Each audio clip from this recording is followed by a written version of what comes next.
Partout, le même message, aidez-nous.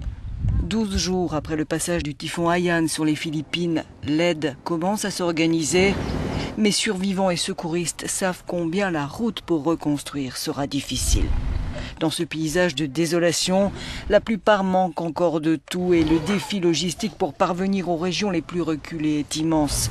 À Tacloban, l'une des villes les plus meurtries, ce n'est que débris jonchant le sol, odeur nauséabonde. Ici, 56 000 personnes vivent toujours dans des conditions insalubres. Vaille que vaille, les survivants essaient de reconstruire leur maison ou d'aménager des abris.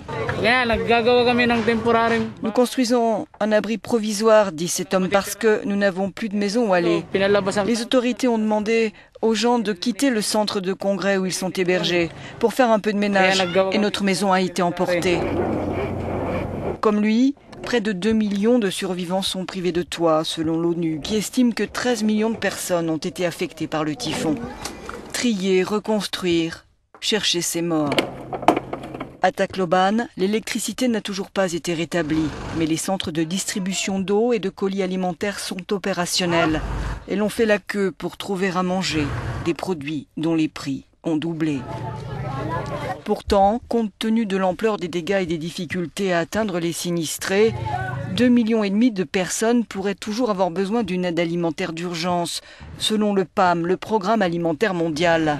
Dans de nombreux villages de Samar, on manque toujours de tout. Le CICR a commencé à remettre en état des infrastructures de base sur l'île, à distribuer des vivres, mais les récoltes ont été totalement détruites, dit cet homme. Nous n'avons pas de choix pour notre avenir. Tout ce que nous faisons ici, c'est planter des légumes, récolter des noix de coco. C'est une tragédie. Il faudra du temps pour avoir une nouvelle récolte.